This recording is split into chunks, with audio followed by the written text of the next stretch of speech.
I can't hear it, man. I got my plug in.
Okay, welcome, folks. This is a News for Us World special report with our special guest, Larry Baker. He's going to be telling us his story about CPS and family court corruption and what they did to his kids and his battle. With that being said, let me read our disclaimer and then we'll begin, folks.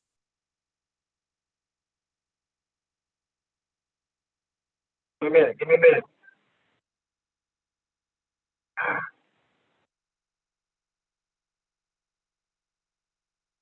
The views expressed on the show are expressly the views of the speaker and do not necessarily reflect the views, beliefs, or opinions of News for Us World, its hosts, broadcasters, or affiliates. Remember, folks, always use your own discernment when viewing. We encourage our viewers to think for themselves. Okay. Right, cool. Now, let me go ahead and introduce yourself, Larry. And we have on the line with us Larry Baker. Go ahead and begin and introduce yourself and kind of give us a background on what happened with your story. Okay, my name is Larry Baker. I'm originally from Portland, Oregon, and I was in Seattle, Washington. I was staying at 816 Prospect Avenue, North Kent, Washington, zip code 98032. What I called was CPS came and took my kids away. I was parenting my daughters at that time. My brother-in-law was a snitch. It was a snitch house, but my brother-in-law said I hit him. That's how I lost my daughters. I never touched my brother. He was a heroin addict. It is in the record file of the case. So I've been fighting against my daughters a long time now. It's not what I saw, it what happened. How much do a Chinese consulate or prime minister cost? I told Devlin, Patterson, Christopher Wallace, Egypt Inc. $99.1 million. They said they would come up with something else. Now my case is in the U.S. Supreme Court. But that's not the whole subject of it. I've been fighting since 2019. I finished all my services in a timely manner. I completed everything. I'm up here right now in Washington, D.C., talking to senators, talking to some congresswomen and congressmen. I go to Ebony Baptist Church now in Atlanta, Georgia. I am boycotting them because Senator Raphael have not stepped up to challenge these issues from the congresswoman and the congressman of Seattle, Washington, to get my daughters back. I am still here in Washington, D.C. I'm talking to you today. You're in Vegas. I'm talking to you today. So I'm here, and I have finished my from court orders to everything you name it. I have finished it. There's nothing what I have not done to get my daughters back, and I'm still fighting to get my daughters. Every 18th of every month, I'm in Minnesota at the government office concerning my issue about my case. Right now, I'm still filling out paperwork to the U.S. Supreme Court of Appeals, lower court here in Washington, D.C. I still have no answer back. Now I'm submitting a case. Let me get it. Let me grab it out. Right now, I'm sitting a case of a civil rights complaint form. They broke my civil rights. I am in the 14th Amendment. I have the right to raise my daughter.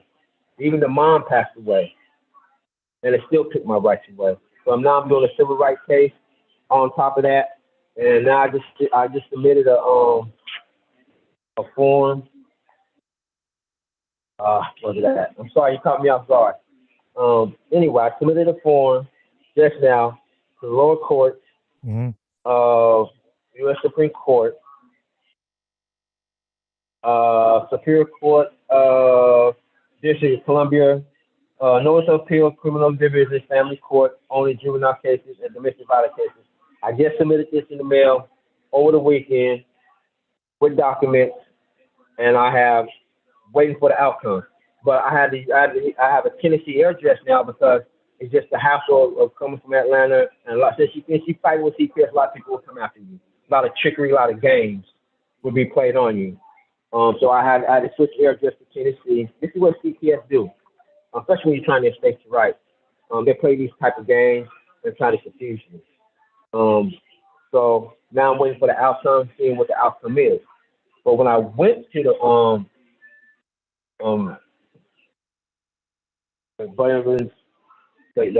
congressmen and congresswomen and senators, they said they're gonna try to do something, but it ain't in paper. That's what they just came out of the hallway and said, "Oh, Larry, they're trying to work on something," but they never gave me nothing in what timetable or something like that. So now I'm here, I'm waiting. It's been 2019. This is the longest time I've been since my daughter. I was parenting my daughter. Mama was out on the street doing God knows, doing life. I mean, I was a father parenting my two daughters, E.d.t and e.d.t. I'm a good father.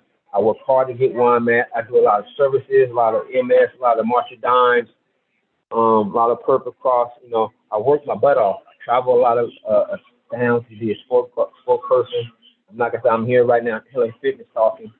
So that's where I'm at today. You want to ask me anything, or? Yeah, I would love to, and I know my co-host probably has a bunch of questions for you too, because she's also gone through this kind of corruption case, similar in a lot of regards. My question was, you said it was your brother that that was responsible for doing it, correct? Correct. Okay. Yeah, that's it. A lot of the time we see that it is most of the time it's usually family members that do this to each other, or that cause this kind of an issue with the CPS. It's all it takes is one, and I've seen it time and time again. And the tactics you talked about too. Right, my brother was a heroin addict. I never whooped my kids. I never beat my kids. There's no physical abuse, no falling nothing on my daughters, no nothing. I was a good father. They can't speak on nothing. Only thing they came up in court, I'm violent. Your right is terminated. Only thing they came up with. What? After I did all my services, I'm violent. Now I'm AK #1, James Cagney, Larry Baker, AK #1 violent dad of 52 states in the union now. So my rights get terminated. I finished everything they gave me. They gave me all this stuff. I'm reading it now. From your court order services, domestic violence, evaluation, follow-up, treatment, recommendation. I did everything. Mr. Baker should be required to undergo a medical assessment, required to attend long term. You have to provide documents for services. I did everything. Recommend the participant in the domestic violence. Did it. You have to provide documents for services. Did it. Mr. Baker, I did everything from 1 to A, evidence-based home services, follow-up recommendation. I did it. And they still found a way to terminate my rights as a parent. So when they terminate your parents' rights, the kids come orphan. That means China to rent your kids, China to adopt your kids, Russia, Yugoslavia, India, so the kids come orphans. They leave America here. That weaken our community at the same time. That they weaken my family unit. Just since I'm a product of Josephine Baker, Ella Josephine Baker, South Carolina Baker, these are these Baker kids from Seattle, Washington here. Seattle, Washington to me is a common state. They break the American black woman down and steal our kids. Even though you police services, they break us down and take our kids away from you. They no good.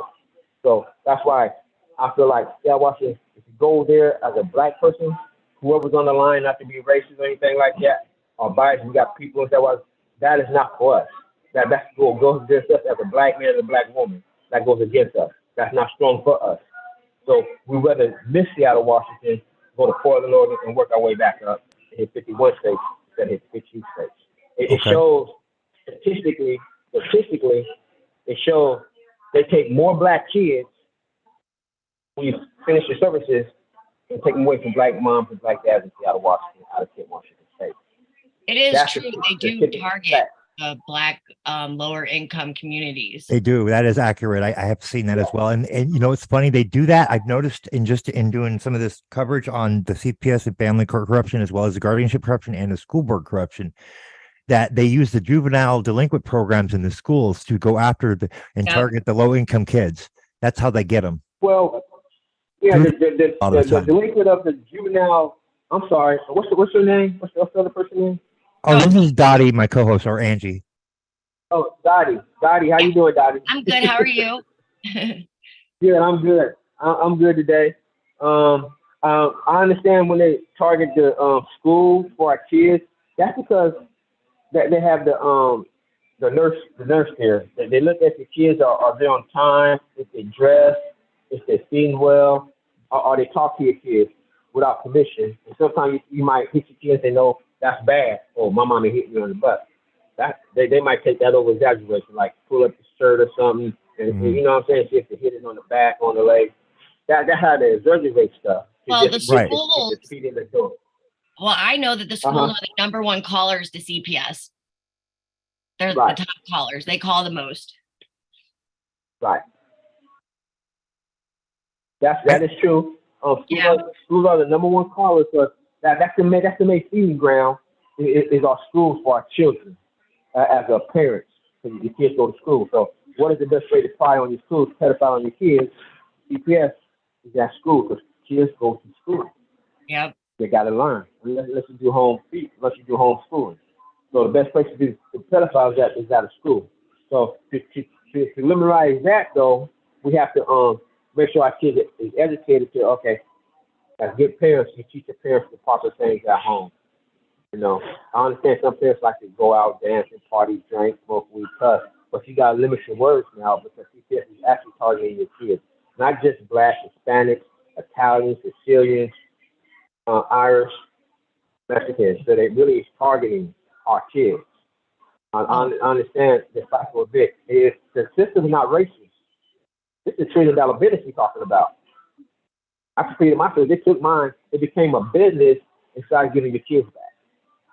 So we got to focus on getting our kids out the system now, the way they put them in the system. Yeah. Yep. I agree. I believe it's the family unit that they're attacking. They're attacking the whole unit of families to weaken us. Right. They're attacking our units. When they attack our units, they weaken our community. Weaken our community. They shorten our lives and make us get hysterical, get high, get on drugs, hang around the wrong people. Yeah, and the wrong crowd. They went after the two most vulnerable positions in our society, the children and the elderly. You know, they went for the weak. And then they're trying to get our men to be women and our women to be men. So there's no one left to protect the women and the children. Well, yeah. Well, it's like this. This is like me. I'm on the street now. Protect your wife, protect your children. It's like this. If you're not fighting against CPS, who are you working for? If you're not fighting for your children or for your family, who are you working for? Exactly. That's what me and Dennis Ball slogan is. So I'm trying to help him run for 2024 presidency, and I'm going to run his campaign in Atlanta, Georgia, whenever I get back. Right now I'm in D.C. Right on. But yeah, no, we've all been networking with him as well. I've been helping him to get his reach out better and more because I think what he's doing is important. Absolutely. Yeah, he is important. I'm gonna read something from y'all. The U.S. Supreme Court rules that there is assumption that a parent acts in their children's best interest, not children's protective services, CPS, or their state.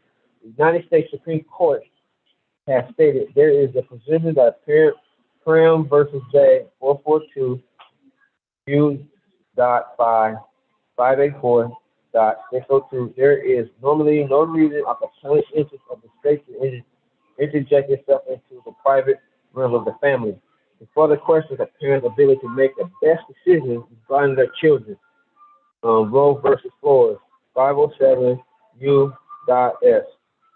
292.304. The state may not interfere in children's rearing decisions when a parent is available. Special versus Granville, 530 U.S 57, 2014, 14th Amendment says the court characterized this uneasy status quo as having less negative social impact than enormous termination which would destroy a valuable family unit. Just like you said, what's your name again? Dottie. What's her name again? Patty? Dottie. Okay, Dottie, Patty. D-O-T-T-I-E, Dottie. Okay, Dottie. It said termination which would destroy a valuable family unit by reinstating my parents' rights so I can parent my kids. Okay, that's me, but it's a valuable unit. So when they destroy your unit, they're taking away part of the community, the negativity of the community. But when you give your kids back in the community, the community floors, the community smiles. Oh, she got her kids back. There's more for you to do in your community.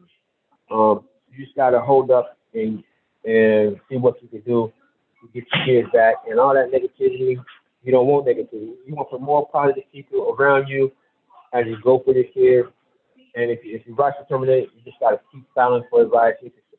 The court's up. That's what you got to do. So, and on my end, and it says, this is me. This is my work right here. Office of Family and Children Services. This is CASA. Right, I'm writing to refer to you that complains of the office is concerning the action of the Department of Children, Youth, and Family Services, Child Protective Services. CPS, thank you for bringing the issue to our attention. If you filed a complaint, we reviewed the agency record and investigation you concerned. Unable to take further action. Look, they did their work on me. They said, evidence to terminate your parents' right. Our office does not have the authority to review court decisions, and we are therefore able to take further action on your complaint. However, if your appeal is successful and a higher court overturns the trial order and restore your parents' right, please submit your complaint and we can review DC right action in compliance with the court order. All they got to do here in Washington, D.C., reinstate my rights. I can get my kids back. That's what I can do. But it's a tough fight. For some reason, it's a tough fight here in Washington, D.C. to get the kids to reinstate their rights. I'm up here. I will be going back down to Atlanta, but that's what this was on March 19th, 2023. Patrick D. Dunn, director. This is the director of Ombudsman. This is the director. This is the head man of Ombudsman, Washington State, who I talked to this person they said, but he can't do nothing for me until Washington D.C. reinstate my parents' rights. So I have petitions out there. Larry Baker, E.d.t, hate crime criminal against us. They targeted us. They targeted me and my kids. Not once did they give me unification of my daughters. Not once did they say, oh, let's sit down and work out a family plan of unification. Out of 6,000 documents like they sent to Raphael, they did nothing. Out of Ebony Baptist Church in Edgewood, Atlanta, Georgia. He did nothing for me. I went up to talk to him. Oh, we're going to see you here. I gave him 6,000 documents, and he have not made the call or the challenge. So I boycott Ebony Baptist Church. Right now, I'm finna boycott Atlanta, Georgia. I moved my butt down to Tennessee. Only reason keeping me a good friend got hurt. That's why I'm going back to Atlanta, Georgia. R hit Alabama. Then I have put Bama in the works to get stuff done also for me. I'm hoping to see if Bama get stuff done as I go out to the West Coast and get more work done. Let the West Coast people know, hey, this is a big deal. This is a tragedy for us fathers, single fathers. It doesn't color what fathers are, but our race. But it hit us. I can't say black fathers, so that be racially biased against other fathers of color. I say all fathers, ethnic color, are being judged as violent and not being able to get our kids back when the mom passed away and they know they're good fathers. You're being judged racistly because you are a man, and our attention is being violent. That's racist violence against us. More women out there doing more dirt than us than what men are. No offense to disturb the beehive because it's equal violence, and I say it comes down to the woman and the man. They say woman is take better. No, a man can take care of a woman just as a man can, as a woman can. So as we get chance to argue with it, why CPS said to take our kids away from us. We need to come together as a man and a woman and get our kids out of the system so we can take our babies back and lower that rate of high vitality of our kids being in the system. That's what we need to take down back now as we move forward into 2024. And then we get sweepstakes coming up too. All the senators, all the president, the judges, all that. They want to get voted again. The legislators, the ones you don't see, who make the law, they want to get voted back in office again. Well, the traditional system. We need to get their butt out of the traditional system. Us black people, Spanish people, Italians, Sicilians, Irish, white, we need to get those traditional system out of it because it ain't working for us. If we get them out of the system and people in the system bring our kids back home, we will do the work better. They would come home once we do our work. But we don't change the focus yet. We change the flag, and the kids stay in the system more and more and make money. So we need people who are going to work for the community and not against us, not work for the government and not against us. I'm honestly with Amanda Wallace, operator Stop Cps Protecting Parents' Rights. So we just need to put more emphasis on our children, protect our children's future. I say after we left out right. We did everything under the sun, all races, everything. Good, bad, racist, we did everything. But we got to protect our children. Protecting parents' rights, protecting our children's rights. We need to come up with a bill where we have no more termination. It's just that whatever is ailing you, whatever depressing you of any color, come and get your kids. Your rights are determined. Come and get your kids. So, that's the most amazing thing about this bill, because you could be a man in penitentiary, you could be a woman in penitentiary, or you could be a woman just from A to Z, whatever oppressing you in America to make you go cuckoo for cuckoo puff. Hey, whenever you get better and rightfully sane, and you can go ahead and do your services and give a week of UAs, come and get your baby. After you do your service, come and get your baby.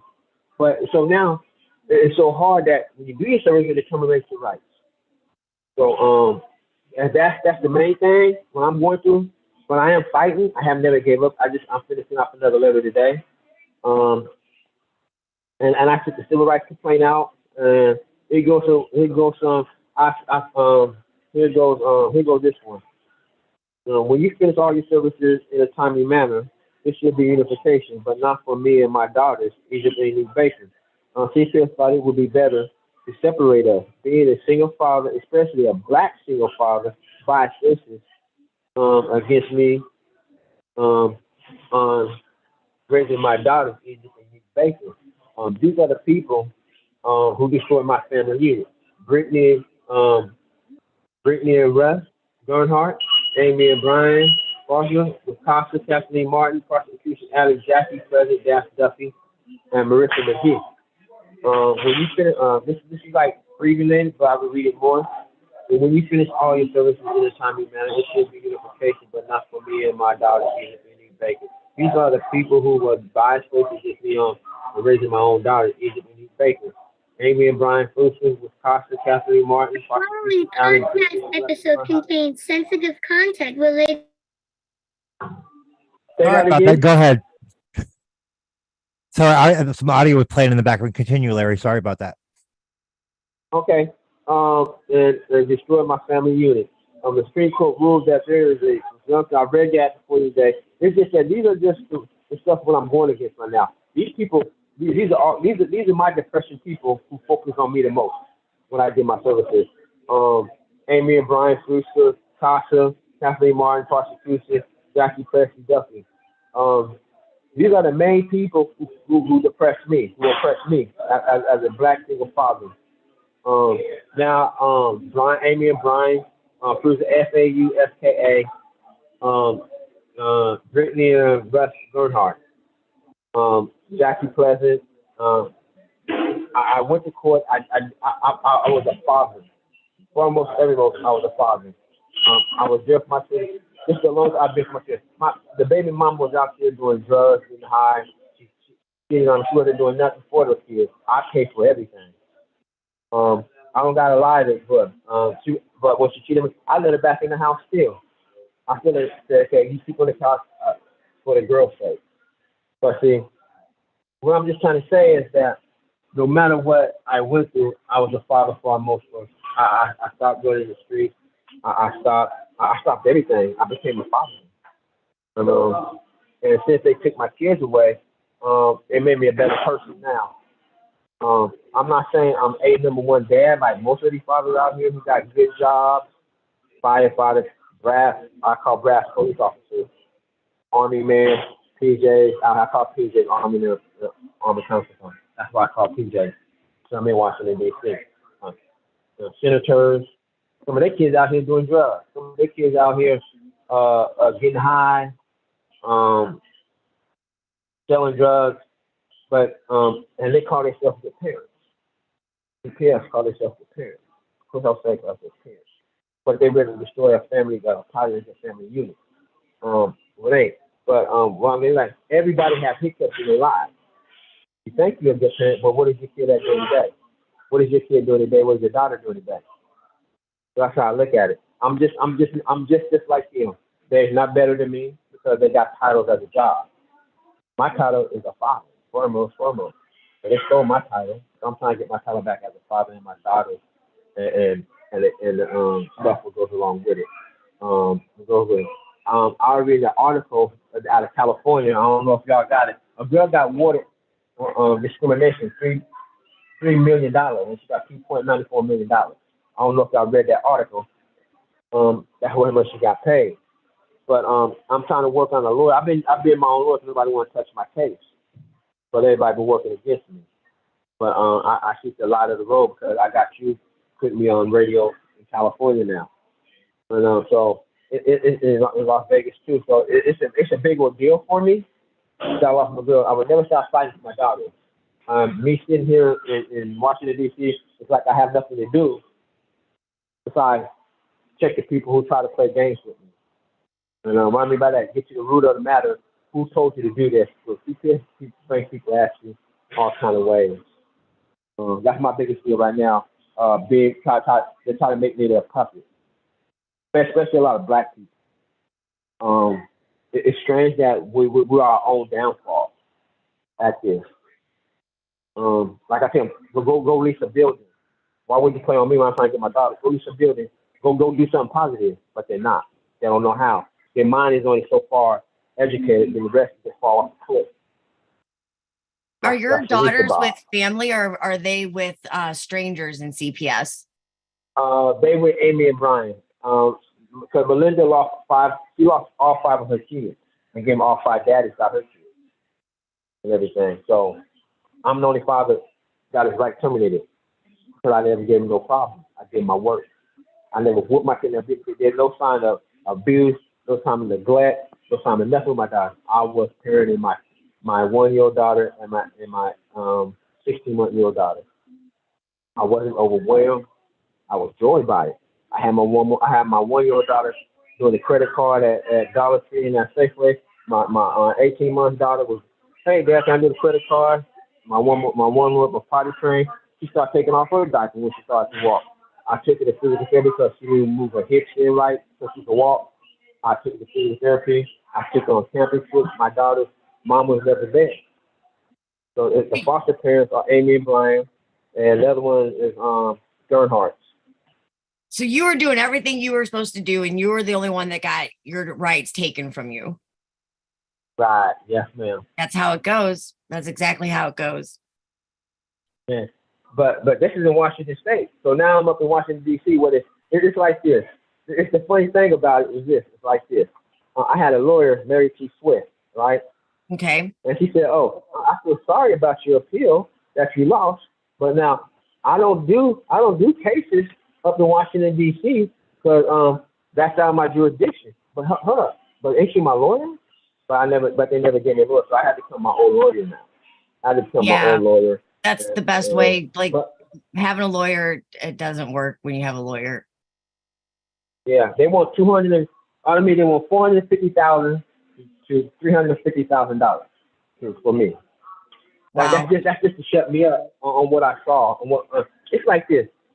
In a UPS truck, a man came down in a consulate in a UPS truck. My daughter said, "Look, Dad, look at the man." When I looked down under that truck, I saw police arterial pants and police boots out of Kent County Jail.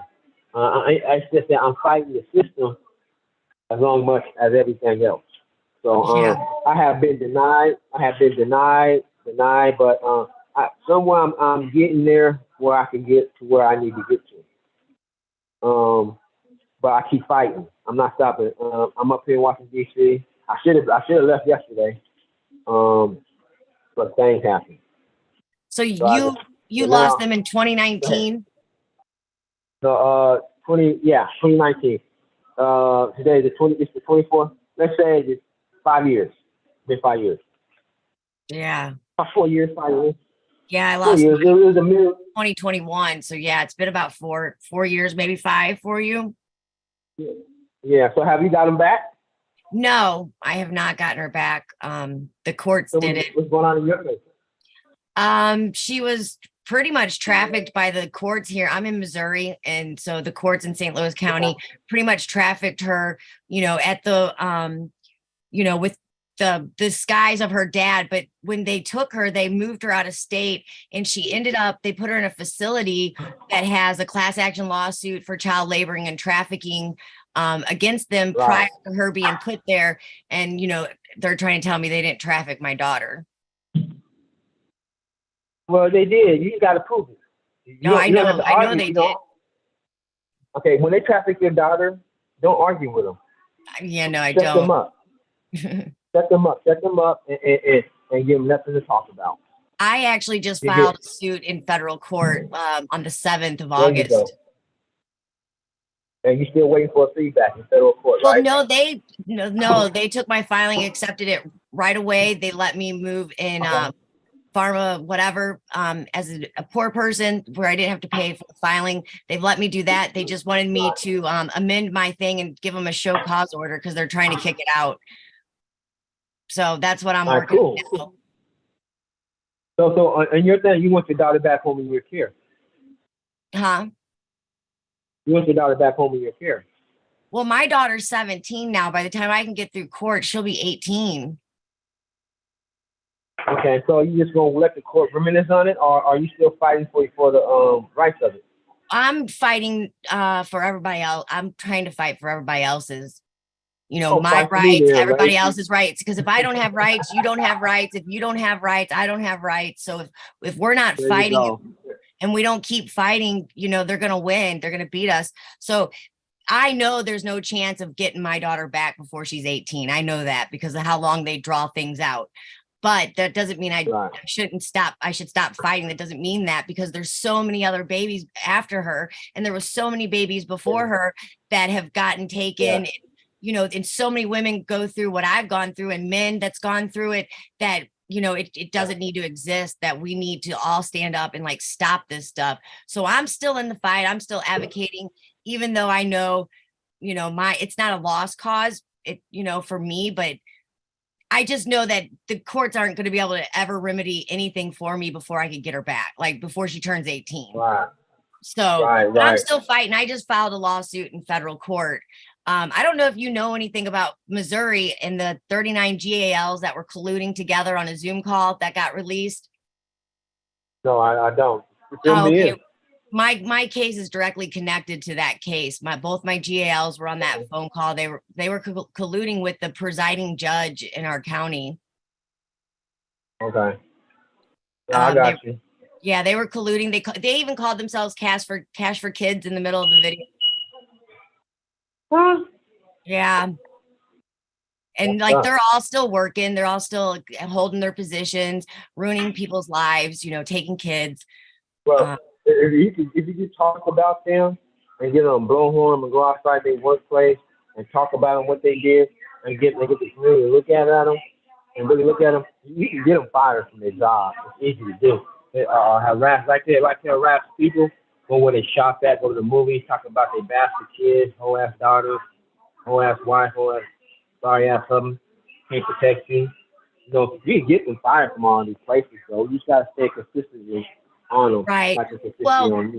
In my case, I got a criminal charge. They said I threatened the judge, and they came and kidnapped me and held me on ransom for 2 weeks because the whole entire circuit court recused themselves off the case. So I was out on bond. They just dropped the charges 2 months ago. So I was, I couldn't do anything. But now that the charges are dropped, that's a whole nother story now. I filed in federal court. We're ready to go. You know, there's a bunch of women and people here in St. Louis. I know one girl, her and I are getting ready to go hit the streets, you know, start advocating out on their, like, build big signs, whatever. Well, hit me up though. Hit me up when you're in St. Louis. So I can come down to St. Louis and do that too. We could do a program together. Yeah, no, that would be I'm very great. flexible. Because we have all those people that have already been exposed that we need to just start hitting their doors, you know, let them know that I didn't go anywhere, nobody else went anywhere, we're still here. Like okay, because I can come to St. Louis anytime, because like I said, on the 18th, every 18th, I got the Minnesota government office, and then I got Pastor Duncan in Tennessee, Chattanooga, Tennessee. And we could do something. We could say, this. You get my number, my phone. You got a pen and paper? Yeah. Oh, yeah, I do. Hold on. Okay. Yeah. You ready? Why don't we give it to her after the show? I don't want your number being given out live on the air. She's gonna be blowing up your phone like crazy. Okay. I know it's going like crazy. Okay, so let me finish this up, and okay. So this is what happened afterwards. This is what my lawyer said. Let me get into it right now. Mary T. Swift. Let me find it real quick. Okay, this is Mary T. Swift, attorney of Pillett, Nelson and Coach Street, address 1908 East Madison Street, Seattle, Washington, zip code 98122. Phone number 206-623-2373. If any of y'all are listening to this online, call Mary T. Swift up and say, why did you drop the ball on Egypt and Unique Baker and Larry T. Baker, the father, when he completed all of his services? What was the main purpose of him terminating his parents' right to mind his daughters coming home? If everybody out there on the radio, please call this number, 206-623-2373. Address Nelson and Coach, Mary T. Swift, a Pillett attorney. I recommend y'all do not never get this attorney. Anybody. The husband sucks. The company sucks. Phone number 206-623-2373. I'm looking at the dependency of Unique Milton Rose Baker and Egypt Elizabeth Baker, minor students. These are my students. Court of Appeal of the State, Court of Appeal of the State of Washington D. Division of 1. Right now, I'm looking at everything. If I can establish LB has the borderline overall correction impact, but if I had all these working, memory, and elementary level reading, or some comprehension, yet there is no evidence or service is correlated to meet the specific needs or accommodate these limitations. So I mean, I could follow my children, but in a stereotype, in a how can I say, in a real world, SS men are more less to provide for our children. And we'll do. Our statistics ain't high like the women of getting our children, raising our children. They say we tend to run off the bars, tend to run off and get high, tend to run off and do crazy things like jump off a bridge and bust our head open instead of father our children. But realistically, in the real world, we are suited, booted, and ready to raise our children. Times have changed. The window has turned. The women have burned their bras. The men have burned their diapers and say, we're better fathers now. So all we got to do is get ourselves together now and put something together and show the cock that we are better fathers. And we're ready to step up to the face. We are those men with those kids look up for us too. We are those men when they have those kids, hey, that's a king. That's a good man. That's a king who can raise kids. That's exactly what we need in our society these days. Without labeling us as bad fathers. We're not bad fathers. We're gifted. I ain't saying women ain't gifted. We are very gifted men to raise our children. I ain't saying women don't go that extra mile. We will go that extra mile to learn to adjust with the women touch it. Every man got their game from a woman. Every man got the nurturing, the nurturing experience from a woman. But you're only gonna do so far with a boy, with a girl, a mom can, without that father in the picture. So they hunger for that father. And just like a mom hunger for that man, man hunger for that woman. There's two different things. They both complement each other. raising the Yeah, kids. I believe children need both parents for sure. You know, there's just certain roles that we play, and that's just the way it is. You know, women are designed and, you know, play a certain role just as men are, and, you know, they're equally as needed. That's where that balance comes in the world. You know, it's like we're off balance. We need to rebalance, you know, Yes. everything back It's in all balance. about balance. Right. And, you know, you have to have both All of them about to have balance. that balance, you know, the masculine, the feminine, it's the yin and the yang. You know, and our children need that. Yeah. They like your daughter plays softball. Okay, dad should know something about softball, but dad don't. Mom know more about softball. Dad know about cooking. Dad know about shopping. Dad know about working. Mom know about softball. Mom know about, okay, I can decorate a house, but I can't cook that much. That's where dad come in at. I know about fishing. Well, dad don't like to fish. You know what I'm saying? Different upbringings where the daughter was like, hold up, but don't Cassie, dad go fishing, and but the mom cook better than the dad down there. Well, it's like this. I didn't get the private lessons of cooking, and like she got the private lessons of fishing. So it's some different fathers, they're different family upbringing. You know what I'm saying? Right. But it's funny like what? Yeah. But you know, also go ahead. Also men for little girls, they keep them from being statistics, because now little girls aren't trying to find that love that they didn't get from their dad. They're not out looking for it. And you know, little boys that grow up without their mom, they're not, you know, like those kind of, you know, those boys tend to not be as kind to the women and things like that, because they have some kind of hang up because their mom wasn't there. You know, it becomes generational, like not curses, but trauma for bloodlines for a long time. You know, it takes a long time to focus on that and heal it. You know what I mean? So when a little girl grows up without her dad, they're always out there searching for that male love, that male figure, someone that's going to protect them and keep them safe, because that's what men do. And it's just an inherent like notion of knowing, like little girls just are inherited to want to be safe, that, you know, like the dad keeps you safe, that men are the security. And without those dads in their little girls' lives, those girls become statistics.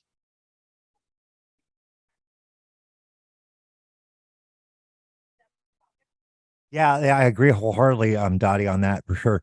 Oh, I think we lost him. I was going to say, did he lose his I think call? we lost him. I think he lost his connection. But they do. Little girls without their dads, they become statistics, man. They really do. No, they absolutely do. I mean,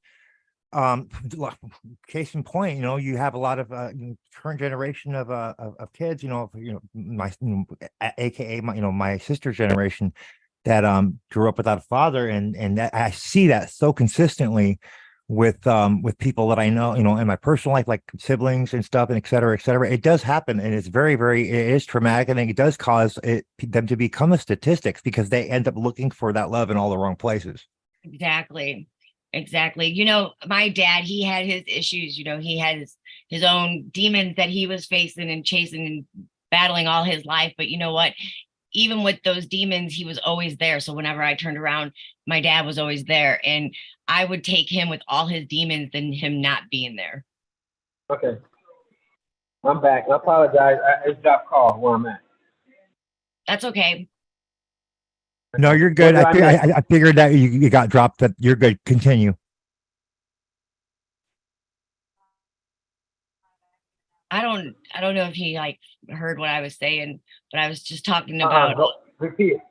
I was just talking about how little girls, when they grow up without their dads, they become like statistics, and they have like generational trauma that happens, you know, because they're always looking for that security.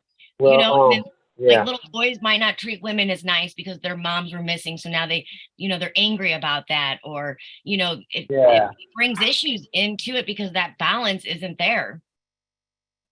Well, I took a class YWCPS where these women was battered, right? Let's say argue with the husband, okay? And I sat in the middle of the chair, abusive relationships. I sit in the middle of the chair.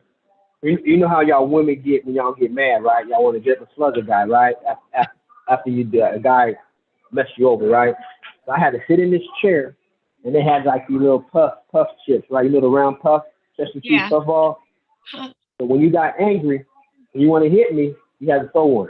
It was like the first day, all these women just start throwing everything at me. I'm gonna have to go there. The teacher told me after the I know they gonna give easy one because that's how it goes when a woman gets physically abused. And I know what you mean by that. And it's like when dads are in the house, they're likely to daughters to get pregnant. So they have that other Less likely, problem. yeah. Yeah, but it's better to have both parents in the house these days. But that's our economy though too. That's like I say that's the parents' fault. Well, you know, I really think it's we've been like attacked. The family units have been attacked and have been separated. You know, they started a long time ago doing this when, like, we used to, you know, people generally used to live like, you know, aunts, uncles, cousins, grandmas, like they all lived together. They were a unit. You know, they depend on each other. They worked together. They survived together. And then, you know, after what was it, World War II, I think it was, where they started, you know, the soldiers come back and they made all these little like houses, you know, I know every community's got them where they're like little sections of like little tiny houses that they would give to the soldiers. And then they started separating the family. And that was one way to weaken us, because now that they got the family units separated, like the, you know, distance family, now the women have to go out and work. So now your kids are going to daycare. So now they have, you know, they can get to your kids more because they're not in the home with the mom, you know, dad's not out working. So because everybody's got to provide, because they've made it so almost impossible to live on your own, you know, even though they wanted to split us up. So they split us up and they make it too impossible. Yep. It's inflation. Yeah. It's high inflation.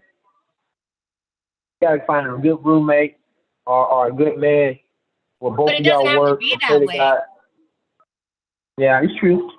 Because when you come to the realization that everything on this earth is free to survive, that they've only put a value of money on it for us to survive, you know, then when you can realize that, you can break out of the matrix, because there's no reason we should be paying for water, especially with them poisoning the water, putting all there's no reason we should be paying for that. What are they going to do? Charge us for air next? They practically do. I mean, but just all of that stuff like that we pay for, electricity, that it can be produced for free. There's no reason for us to have to pay for electricity or for water. Absolutely. I agree. There's no reason for it. They've just been, you know, strong-armed some people and said, this is mine, and then put a value on it. And then we've given money its power because we give it value, because our dollar bill is not backed by shit. So, I mean, really, they've just put us in this like fake world that we keep ourselves in. Yeah, it's a fake world what they keep it in. It's a lot of mischief in this world today. And they go after our children because they profit off of them. Go ahead, Jessica. Yeah, JP Morgan said it. He said that he wouldn't allow anything in the country, JP Morgan did, unless he could regulate it and charge money for it. That includes humans, evidently. Was it JP Morgan? Also, I think he said, I don't want a nation of thinkers, I want a nation of workers. Nation of workers, yes. Was that him as well, I believe? Well, it was Rockefeller, I believe. And okay, that was Rockefeller. Yeah, you're right. Into the school system. He came in and made the school systems. Is what he did. He put $1 billion into like the public school system in America, and, you know, indoctrinated us. Well, he also did that with the American Medical Association. Look at what they did back in the early 1900s with the AMA, and how they kind of basically made it illegal in a lot of regards. They went after doctors that were using homeopathic methods back then, and now they made it so where we have big pharma, the big pharma corporate conglomerate, which is out of control. That's where we're at now, and look at how they're not even being held accountable on any front. No, not at all. And now big pharma is taking people's meds. Like, I've seen this video of this woman that was like trying to get the news out that I guess her little boy was on like some kind of like Ritalin or something, but they were like capsules, and half the bottle of his pills were empty. Like the medicines weren't, you know, they weren't in there. So she's like giving her son meds, and the pills were empty because they were capsules. They weren't pressed pills. And it's something that they're doing. She's not the only one that they've done this to. So it's definitely some kind of something, because we know they're always attacking us. So it's something that Big Pharma's doing with the meds. Oh yeah. You know how that one guy talks about how all of our senses are inverted, and that because, you know, they have us in all these Ritalin and all this, and we forgot how to use our natural instincts, right? So I have a feeling it has something to do with that, because, you know, as soon as they put these kids into foster care or whatever, they put them on drugs. As soon as they get them away from the children away from the parents, they're on medication. 9 out of 10 times. I know my daughter try to put on meds. parents on medication. Yeah. So how many parents are on medication? So let's say out of 10, out of 1 to 10, how many parents are on medication and can't father their children or can't father their young ones? Well, I don't know that statistic, but I know that they flood drugs into our society for us to get hooked on drugs, to be able to take our kids, to be able to, you know, to be able to control and weaken us and keep our minds from being strong. Well, just look at how they try to attack any parent that's speaking out against this corruption and try to smear them and slander them as crazy or having mental health issues. That's a common tactic I see in these cases. Yeah, they send them to the mental, you know, the psychiatrist to get evaluated, or if they can't do that, like that, they didn't try that with me. That didn't work. So when they couldn't do that, the next best thing was to just keep putting me in jail. So if they, you know, they want to criminalize being a parent also, because they make so much money off our children. Oh, you met jail too, huh? I'm in jail too once or twice. Yeah, because I walked into family court and almost came out a felon. You know, like I ended up beating my charges. But I mean, who would ever think that you're going to go into a family courtroom and you're going to walk out as a felon when you've never been in trouble? Like you've never. Yeah, you bad girl trying to protect your daughter. I was held in contempt of court. I was held in contempt of court because I put the prosecution and constantly up on Facebook, and they said if I don't have this officer for, I get off. I'll be going to jail. They did that to a lot of people, and I'm really surprised I didn't get threatened like that because of as much. Because I was recording them, and I recorded them. I've been recording them the whole time. So like 4 years of all their dirt, and I put it out there, and I never get told that ever. Well, it's because they realize that you got it all. And they're scared. That's what it is. Yeah. Like, yeah, I don't get threatened like that. And I didn't get threatened with the you know, going and getting a psyche valve. They didn't do that shit with me, but they did put me in jail a few times. They came and kidnapped me, snatched me up out of my house, like out of my front yard. Like, that wasn't cool. That wasn't cool at all. Kept me there. Yeah. They do that from time to time. Well, because our kids are worth so much money to them. If they're worth dollars. They are worth a lot of dollars. So if they're not getting kickbacks from like the government, you know, the like Title IVD and all that, Title IVE, they're not making money that way, then they're trafficking them for sex, and they can keep selling them over and over that way, or they're selling their organs. That's why a lot of kids, you know, we have 2,000 missing kids in Missouri right now from our CPS. That they're not even looking for. Like, we don't even know their names. We know nothing about these children. We just know that 2,000 children are missing, and our governor has an adoption agency. So I believe we're not looking for them because they're not lost, because he knows where they are, what he's done with them. That's just, you know, my theory. Because if they were it's not just them. It's not just them either. The foster parents get paid like $300 a night for each kid they foster. Yeah, I talked to a foster parent. That's what they make. They were like, what the hell? We're making $300 a night off of keeping these kids. And that's the sad thing. Instead of putting the money back into the families, you know, a lot of times they just take these kids because, you know, people are poor. So instead of helping that family and keeping that child with their bloodline, because that's another thing that messes humanity up, is we don't know where we have come from. We don't know who we are. We don't know who our ancestors are. They've really confused us with that. So we don't know who we are. So we are a bunch of people walking around confused, trying to figure it out, when they do everything they can to keep us from figuring it out, just to keep us confused. Because we're their protectors. If they leave them with us and help us instead, we can't protect them from the child molesters that they are.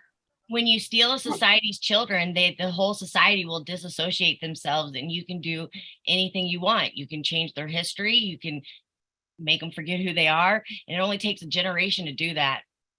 Yeah. So, I mean, and they reset us. What they're trying to do right now is reset the planet. And this isn't the first time. The last time was back in 1902, 1904, late 1800s, when the world fairs were going on. They were resetting us then. That's awful. That's awful. But it's funny. 1905 is when CPS was created. You know, like they just. That's what the first child was adopted at 1601. 1601? 1601, the first child became an orphan in America. In 1601, is that when they did the orphan trade? Yeah, that's when they did the first orphan trade to adopt the first baby out. And build the fondling hospital, right? Right. Yeah. Right, you're right. Yeah, that's all right. Yeah, and if you notice, if you ever look at the map of all their locations, man, they're all over the world. They're everywhere. Well, and they're like strategic. The sad part about it, they're these American children though. These are our children. You know how they said in Vietnam, they would let win that war. Yeah. And okay, we need to win this war. Right, we need to win this war. These are our kids. Like they've been taking and stealing our kids for a long, long, long time. Like a really long time. It's just that nobody really look at the windows, the significant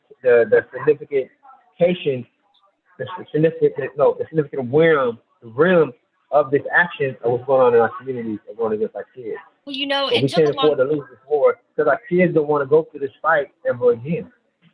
Right. Well, you know, I didn't see what was going on for a long time. It took, you know, them taking my daughter for me to be able to see all the trafficking that was going on, all the things that they were doing. And how long did it take you before you saw what was going on in your community and what's going on in the world about kids? I see when right away when I got into the court system right away, like within the first court date, I knew something was going on.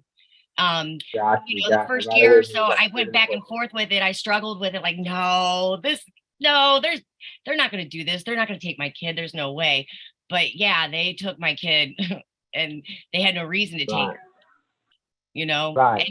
But I could see it because I was recording everything. So after I would have a court date or I would have a phone call with the lawyer, I could go back and play it and I could hear it. Because when you're involved in all that stuff, they're trying to move so quick and they're throwing so much at you that they don't want you to have time to think about what's going on. They want to do it real quick. So it's happened and over before you know it.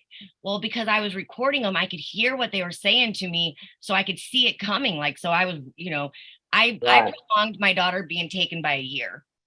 I couldn't stop it, but I did prolong it for a year.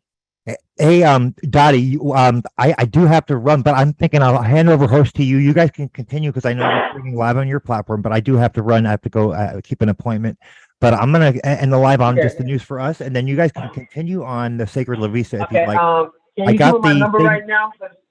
Go ahead. Oh yeah, I'll send it to her. Okay, I can just give it to her. I don't worry about nobody calling me. Everybody call me anyway. So do you? So are you like traveling and campaigning? Is that why you're all in all these different cities? Yes. Yes, I am campaigning for my rights to be reinstated. Campaigning for e.d.t. I got a shirt, which you can probably see. I am campaigning in all these cities. I got Bama. I got New Orleans. I got Mississippi, Birmingham. I got Atlanta, Georgia. I got Portland, Maine. I got Chicago. I got Boston, Portland, Oregon. When you get into these cities, what do you do? I wear my shirt. I let them see me. I go to the governor's office. I go to the mayor's office. I say, hey, I'm trying to get my rights reinstated. Oh, so you go into the government offices. Okay. And I just get some petition signs, and I just go door to door. Me and myself get a motel room. I get 1,000 petition signs. Hey, they want my rights to sign with the name and number. what are we going to do about it now? Since you going to hook up in St. Louis, how are we going to handle our business? How we going to do that? Because, you know, I was thinking about a campaign for like a face for every mile, you know, because we have kids that could, you know, enough kids taken that we could probably go around the planet a couple times. All right, I understand. It hurts. My phone number is 805-628-6497. Write this down. Okay. Hey, Angie. Oh, I'm gonna just leave the News for Us running on the live because it looks like I think you can still, since you're host, you still should be able to do it. And then when I get back, that way we can have all our viewers from both our platforms be watching. Okay, that's fine. Like. All right. Okay, yeah, no, that's fine. Okay. So we could start building this from city to city. You can get bigger and bigger every city you go into. Yeah, we could hook up. I could come to St. Louis to you. We could start this in St. Louis, but I just got a date on the 18th. Right now, I got a window. My window is after the 29th of this month. I have to be in Minnesota on the 18th. Well, you know what? We have a local parade coming up that I wanted to like enter into for you know, about the kids, like child trafficking. That would be a good time. When is the parade? Huh? What is the parade? It's in September. It's next month. What day? I have to look back. I'll have to look it back up. It's on a Saturday. Okay, my phone number is 805. 628. Okay. 6497, and my name is Larry Baker.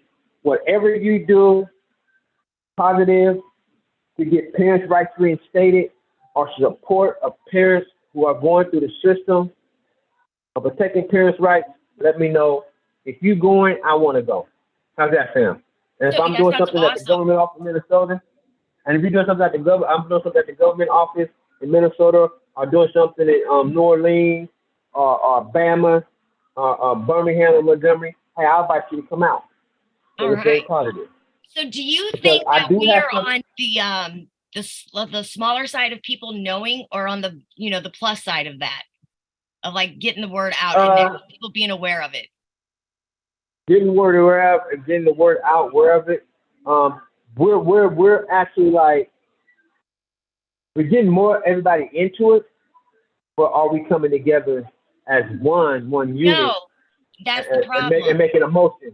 We need something we're gonna shock the world. We need something we're gonna shock our legislators. That's what I say. That's what I say. Something that's gonna shock the conscience. We need to pull something. We need to pull something we're gonna blow them up. Hey, that's look at it. Right 100%. Here. After the abortion, after voting rights, we need something we're gonna blow us up. We're still in the middle. We need something we're gonna break them up like a bomb, like a fuse, like a cater peg ready to blow up. We got angry fathers, angry moms, angry sisters and brothers, teenagers having babies. It's so angry right now, and young kids say, "I don't want to go through that." It's a powder keg ready to blow up, and the congressman, the government ain't seeing it. Yeah, but yeah, it's like we need something so shocking. I feel like, you know something? This is the first fight really against CPS. First fight. If we get a boycott started, or boycott, that's what I'm saying. Like, I keep saying we should go sleep on the steps. I get truckers to boycott. I get the plane or the trains to boycott. Get something where we can boycott and stand still, where people will follow. But most people say, I can't afford to lose my job. That's where the community guys say, okay, we need to take care of our own deal. Yeah, but the people aren't going to have jobs before too long. We need a major boycott on something where hurt the economy, where wake up the senators, the legislators, the congressmen, and congressmen in the government office. I had the thought about like going and sleeping on the Capitol steps, you know, like, okay, people have rallies and stuff, but I'm not talking about a rally. I'm talking about camping out there until somebody noticed, making it big enough to where it's like a Woodstock. A camp, how many campers did you have? You got to have a big enough, you got to have, okay, you remember the Million Man March? Yeah. What the black people had? Okay. What did they do in the Million Man March? I don't know. What was it for? March? March, I know what they do. I don't know what they do. Well, I do know, but I do know this. It was all those little events that made it one big event. All the little things that they did, all those little steps, you know, what was the lady's name on the bus that she wouldn't go sit in the back of the bus. Rosa Parks. Thank you. Yeah, there was that incident. I mean, it was all those incidents together, all those pivotal moments, right? That made that big moment, that march. And so it's going to take all those little steps you're doing are all going to matter. These are moments right now where we could change course of history for our children. Yeah, we can't leave this for them. There's no way we can leave this problem for our children. No, we can't leave this problem for our children. We got to take care of them as ourselves. This is a fight where I know we can win. We can't lose this fight. This is for our babies. There's a solution. We need to boycott something. To me, we need to boycott and let the government feel it, let the legislators, let the congressmen feel it. Let the judges feel it. Where they just say, hey, we're more important. The community is more important than still killing our kids. So we need to come up with something big. I do have a plan. I do got something in motion. Yeah, that irks me because I can't come up with something that's just going to shock the conscience so much that people won't have a choice but to look and know. I let the shocker would do, but I need more people like you in St. Louis. We need more people to understand, to get out there and let these people know what's going on. We just gotta find them. They're here. But I got the tools and the technology to start, but I got to make sure everybody else is complete with it. So people do want their kids home, and these fathers need to be fathers. Some of these moms are absent in life. Some of these dads, Mom, I need your help. I got to go to work. And sometimes, that's what I'm saying. That's the way they broke our families up. Sometimes Mom's going to say, I can't help you. What you going to do? Or is you going to make a bad decision, or you going to make a good decision? I call my boss and say, well, you'll leave your job if you don't come in. Well, my baby's more important than that. But you look at the place which you did first. By working, that means your boss don't expect you and you're being your parents' skills as a man. And then you got to make a choice. And what you going to do? Leave your baby hey, can you watch my kids? How did you know that person? But what are those jobs going to matter when we have a society that is broken? Right. It's broken, but we can change it, though. That's what I'm saying. Like, sometimes sometimes you just have to give things up for the bigger picture and the better good of all. Like sometimes you just have to give. Sometimes you're just gonna have to make that sacrifice, not for yourself, but for other people. Because that's why we're here. We're not here to service self. We're here to service others. And if we're not taking care of each other, then that's wrong. Because really, nothing. It's like there's no difference. We're all human.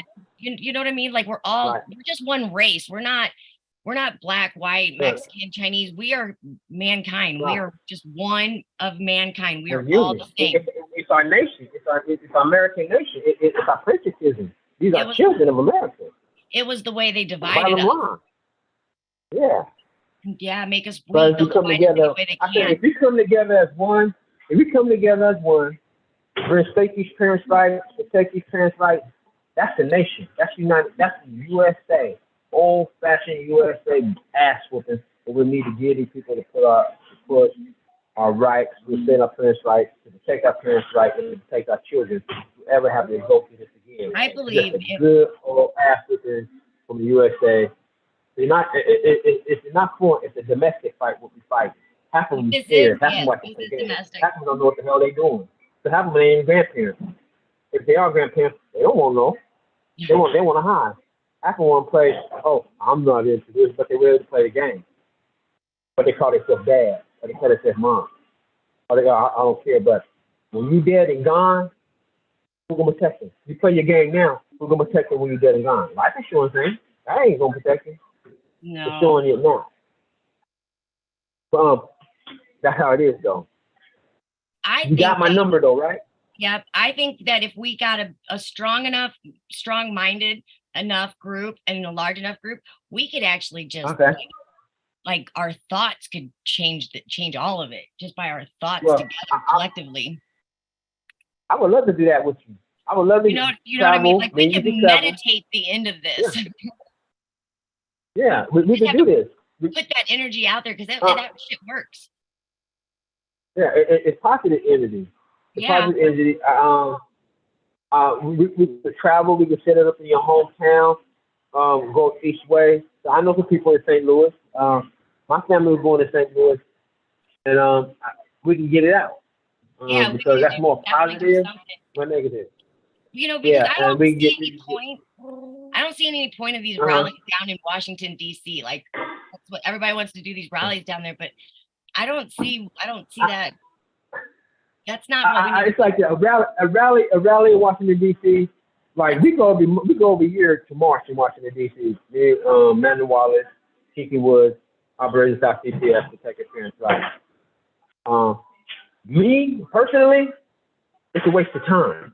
Yeah, that's what I say. Why I say that? I don't see the point. But hold up. Why I say that? Because if I can get brass to march with us, to take appearance at St. Clair's Mine, that's cops to me, firefighters. You want them to march with you. You want the cops, firefighters, and ambulance department to march with you over these issues. The good ones. That's because they're taking in the community. They're protecting your community, doing the right thing. Some of the cops ain't gonna go for that.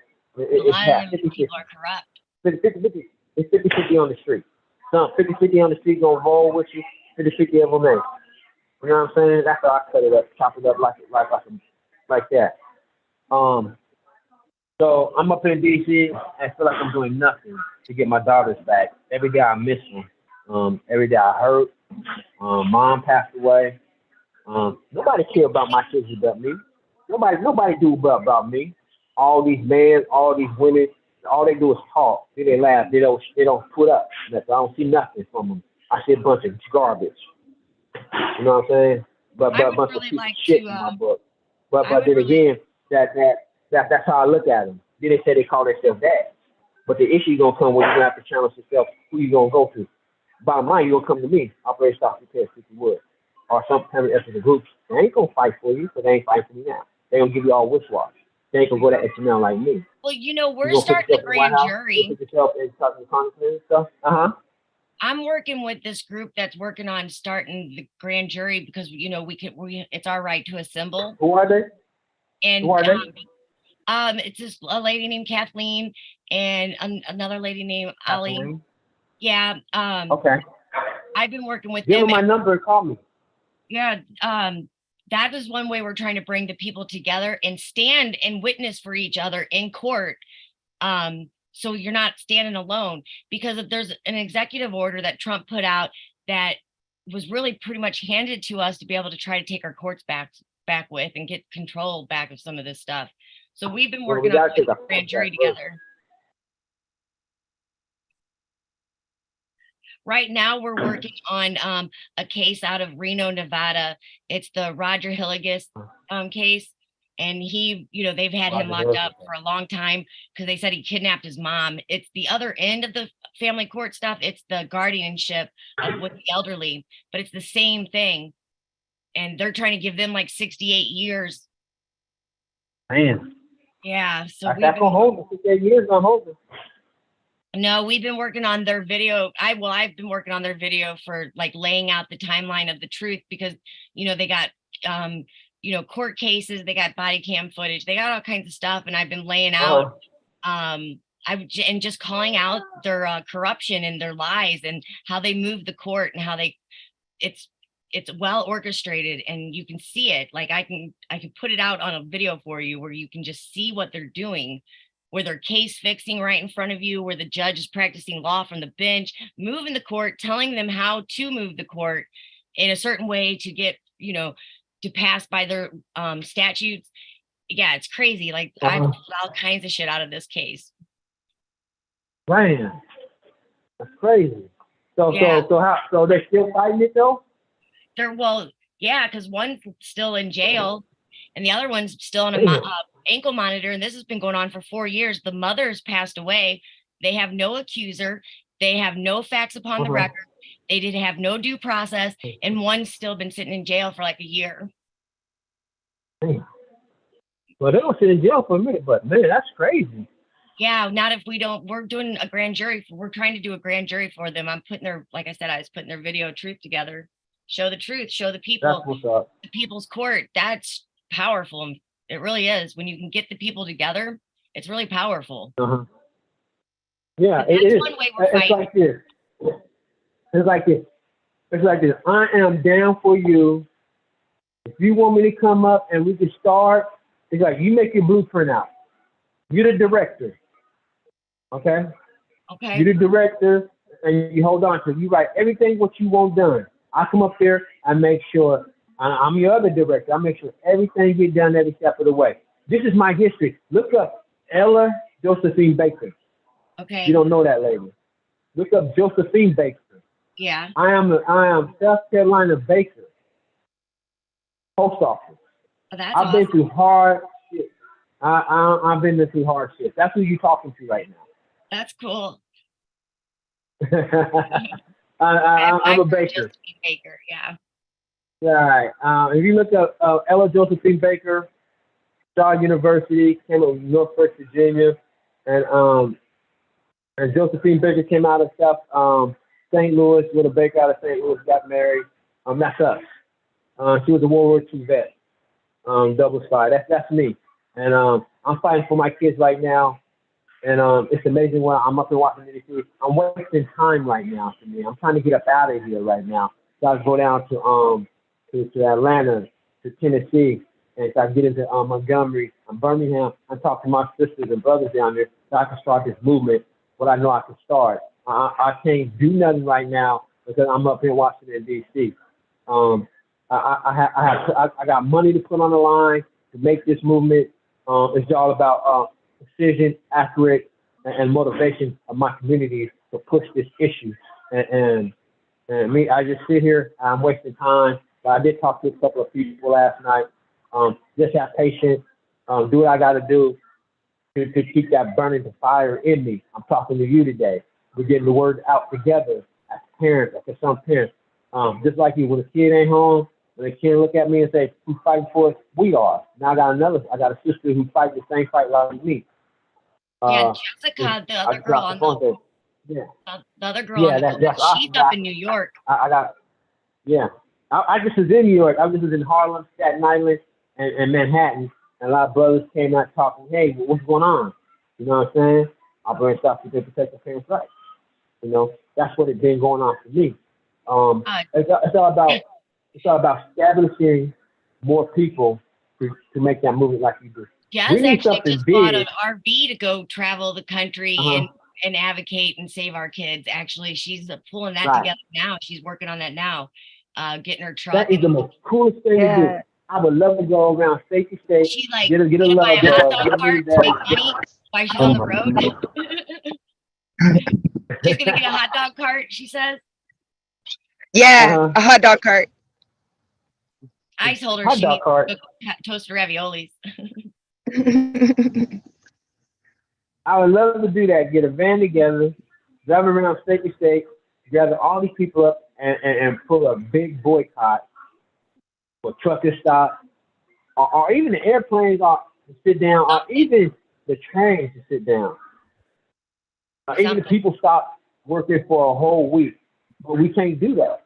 If people stop working for a whole week, everything would like fall that. and They don't like that shit. You don't like that shit that much like you say you do. Well, what I want to do is be able to go to somebody's like place if they say they're having issues with CPS right that time.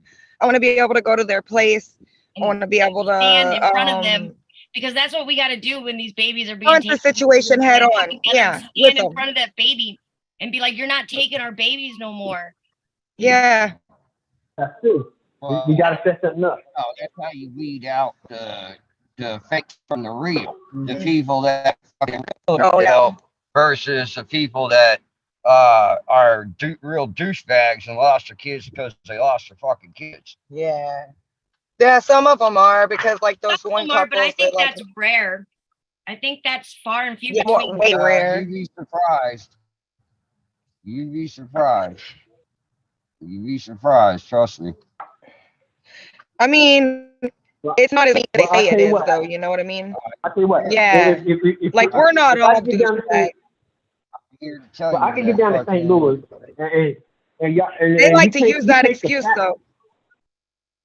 We take we tend to procrastinate on what we want to do for our children. I do that myself. Yeah. You know what I'm saying? We got to stop it. We need to go do it. Yeah. If we gonna go do it, okay, you got me as a number, and you got a girlfriend. I got a couple of ladies. I got a couple of men. And let's take the same as y'all do. Yeah, but They I ready have to go, all the people just like from the that. grand jury too. That group's pretty So- big. I think there's about 3,000 So- of them at least. Okay, Right. if you got 3,000 people ready to go march or whatever, I we think need to those that are put in it that grand together, jury, yeah. and let's do it now. So our kids are getting bigger. We're getting older. Half of these people want to see their kids, Mhm.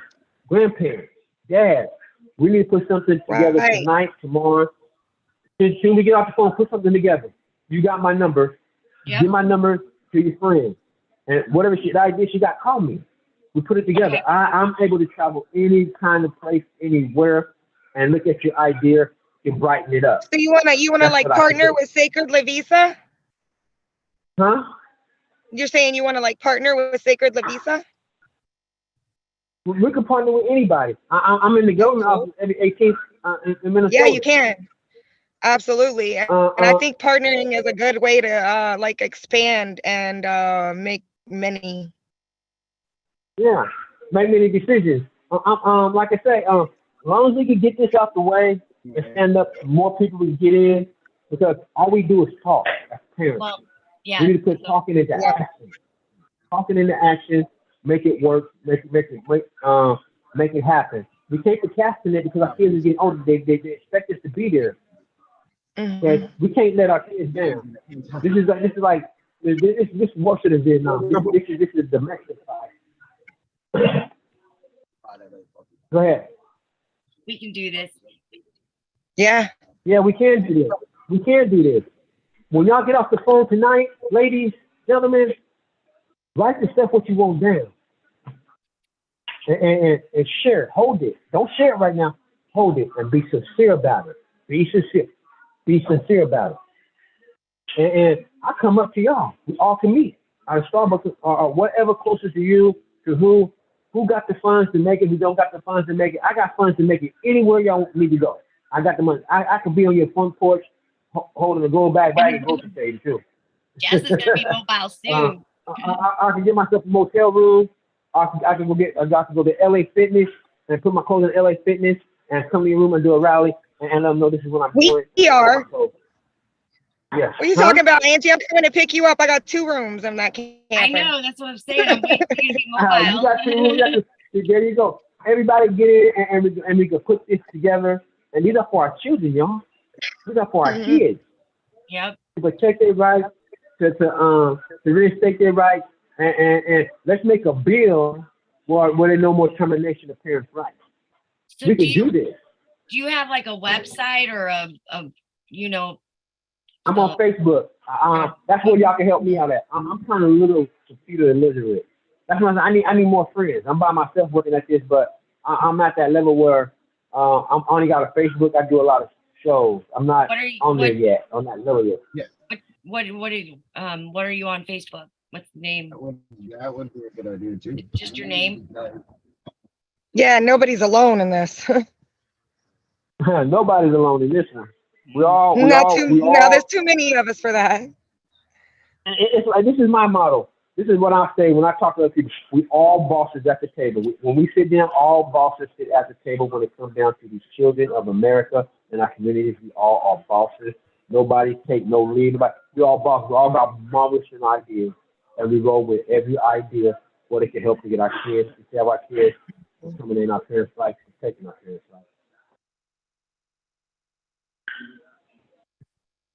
Yeah, I'm ready to do something.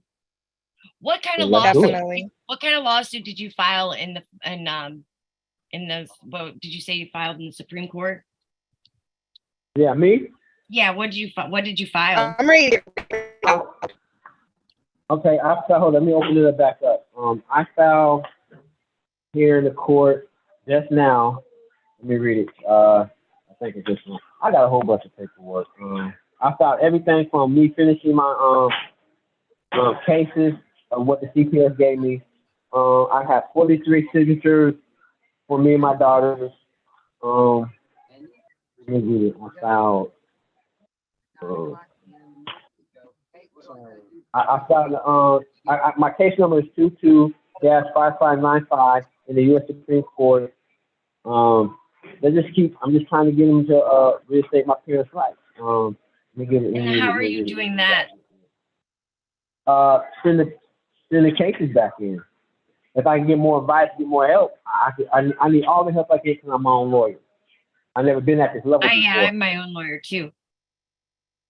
Yeah, so if we can collaborate and get this stuff together, or I can fly down to you, I can take the Greyhound down to you, and I can come back and file this back in the U.S. Supreme Court.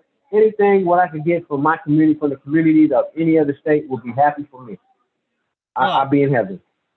Well, we can talk about some court documents. Like I could show you some of the things that I got, like what I filed, what I just filed and stuff. Right. So if you go on to Baker Larry, you see me holding my 2 daughters. I'm a black male with 2 daughters, and they got Nike shoes on. If you go on Facebook. Okay. Yeah. I'm holding my 2 daughters. I'm like over. I'm on a cliff. And you got nothing but woods in the back, and I got a Nike shirt on me. Well, you can go and check out. We have a Facebook page, Sacred Lovisa, and we're on YouTube and TikTok. Well, you text me it. We have 3 Sacred Lovisa pages. Yeah, you can find us at sacredlovisa.live.com. Okay. And .news. Okay. Oh, and .news. .news. See, that's why I need to get. I ain't on all that, but see, that's why I need to be on that. My case is unusual, but it's a real case, and a lot of people understand that. How much do a Chinese consulate and prime minister cost? It's unreal. How I got beat for my kids. It's a real issue. I filed the Form 2 Notice of Appeal, Criminal Division, Family Court, only juvenile cases and domestic violence. Superior Court of the District of Columbia, Notice of Appeal, Criminal Division, Family Court, only juvenile case and domestic violence unit. That's what I filled out. Okay. What would I need else? What I need? I don't know. Like I was going for like a civil rights lawsuit. Like I was. Well, I didn't. Yeah, you're right. Civil rights. I heard that one. Like, and due process, no due process, just all of it. And I fill out a civil rights complaint form too. United States Attorney Office, District of Western Washington, civil rights complaint form. What if we could get to Congress though? What's Congress gonna do? I'm from out of Oregon. I don't know. Congress ain't gonna do nothing. But Congress is part of who's doing it. Well, they told me.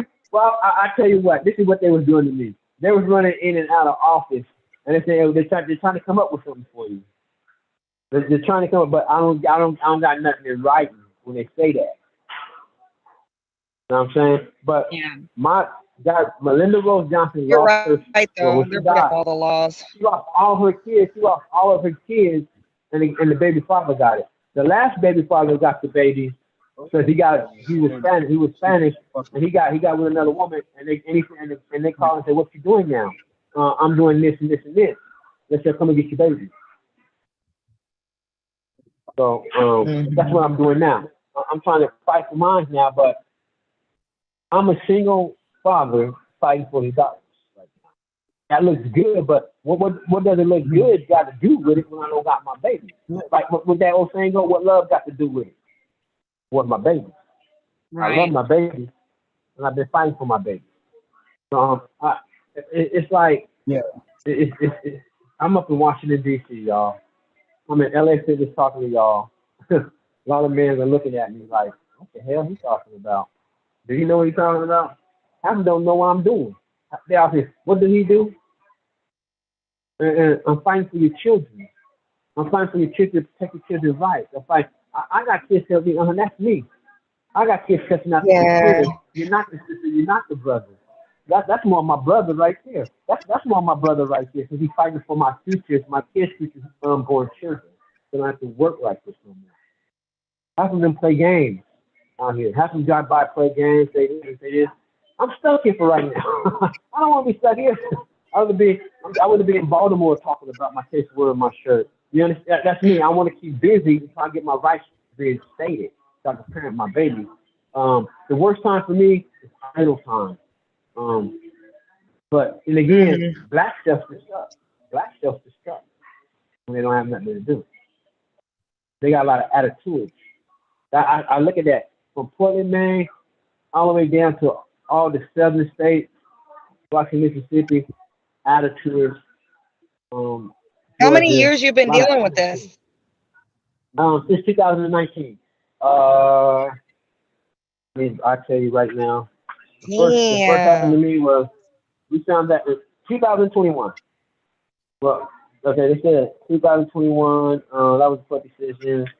I'm just it was like early. It was like the end of 2000 and going into 21. Well, going into 2020. That's a long time. That's what it was doing. Yeah. How often do they let you see your kids? I don't see them now. So I'm up here in Washington D.C. fighting for them. But the foster parents let Melinda see them, but I don't roll like that. So they falsified documents. They lied on me. Everybody threw bullshit at me, and they think it's illegal to do that. They committed a crime, and people don't want to go and extradite that crime. Blacks tend to let 85% crimes go unpunished, and they play games up. Huh? Baby theft. Say that again? It's a straight baby theft. Yeah, it's straight. There you go. That's how we are. And when we just want to realize that these people are playing with Black American people, we ain't gonna get nowhere. We're still gonna be stressed out, working all these dating. Then you want to say the man did this, the man did this. So your friends told you to do it. The one who told you to do it, that's who's breaking you out. That's who's breaking your butt off. So you can't blame the man. You can't blame the wife. You can't blame the child. You need to look at your own people so they ain't trying to speak up and do nothing about it. So that's how I look at it. I speak more rainbow color. They do. I speak more about people of color than I do about solid color. Because it's just my history of my people, of the Bakers, where I come from, how we achieve our success. That's why when you hear me, I don't speak like everybody else. Don't be afraid of me. Don't be afraid of me. Like I say, it's like I'm just trying to get this stuff started to make it happen. And well, you want the right people to be afraid of them. Yeah, I want the right people. The go-getters, the motivators, the ones who say I can sit home, eat a bowl of cereal. Hey, check me out, Larry. What about doing this? I can call. Hey, what about this one? And we I see you next week. I see you next week, and we all hook up and we put that plan together and we make it work. And that's the most awesome job to do: make a plan work and success stories of seeing babies come home with their parents. That breaks your heart. That makes you say, "I did that." You know what I'm saying? It ain't about TVs. It ain't gonna be on radio. It ain't gonna be what all the other leaders got. The That's Farrakhan, where I want to take you right now at TV. The Kennedy family. Ours would be kept low, kept quiet, and we would be the ones in the field, be the ones making a move, talking to the right people, talking down and dirty in those dungeons. Listen, give your baby back. Well, you know what I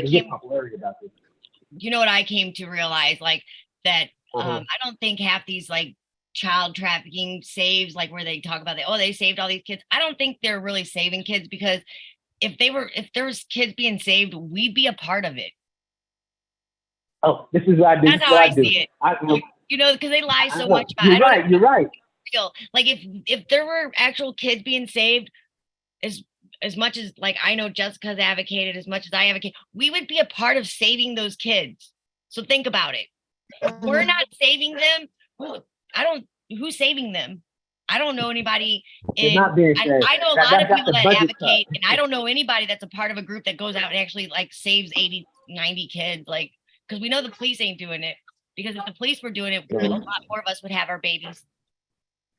Hell yeah, we have our babies back right now. If the police were doing it, or anybody that I have my kids back, everybody had their kids back. The crime was committed, and they would be compensated for it. The positive, the more important thing is we need to get compensated for the mistake of what CPS have done to us. We need to get paid after that compensation.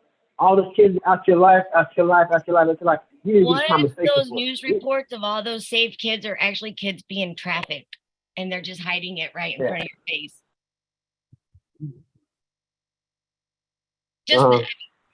Just a thought. That makes sense.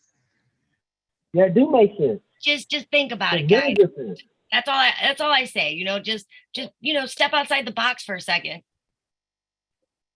Okay, I'm gonna step outside my box and look at my box. So if we're advocating, we're talking about what we're talking about because we want to save kids, and we're not doing that. Then who is? Like, who are those people? All they're doing is creating more business for themselves. And why don't we know those people? The people that are doing that, Yeah. how come we don't know them? How come we haven't ran across? I haven't ran across them, and how come the Kennedy family ain't helping us about human trafficking? That's what I'm saying. So where, you know what I mean? So maybe and Hohawken, I got one in the office down the street. Hohawken fights the trafficking all the time, and she calls the police to her door, and all she gets is stop calling the police on the traffickers. That's all they tell her. Yeah, and nobody can get her out of that place she's at. Yeah. Where's all these anti-trafficking groups that are saving all these children? You're right. Where are they? Jessica, how come you haven't come across any of them? How come you don't know any of them? What the Garvey? Yeah, I'm the two-headed host layer.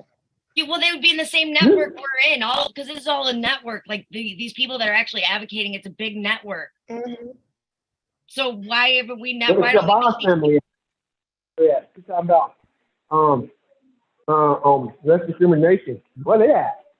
Where they? That's just my thought. You know, like I don't know. Take it as you will, but that's what I think. I agree. We should have come in contact with them by now. They just got over on us for how long people thought that those people were saving somebody. I'm sure that's what it is.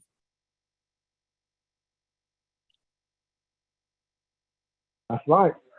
Crazy world we live in. And they want our babies, and they're going to do whatever it takes, and they're going to do it right in front of our faces. Because they were already doing it in front of our faces. Yeah, and then they call us scumbags. No, like, okay, the whole adoption industry, dude, that's just child trafficking. They trick you with that one too. They trick you with that. They trick you with those little baby boxes. But their first trick is making the parents out to look like scumbags when they're not. They do that too. It's an attack from all angles, man. They need those kids. Yeah. So in Hawaii, when they just like direct energy weapon those people, those kids that they send home from school, those kids are missing, dude. There's not a bunch of kid bodies like no. Where's the kids? The kids weren't in that. Those kids weren't in that fire. Think about it. Those kids were not in that fire, dude. They weren't in that fire. I'm just saying. Oh, that's a good point.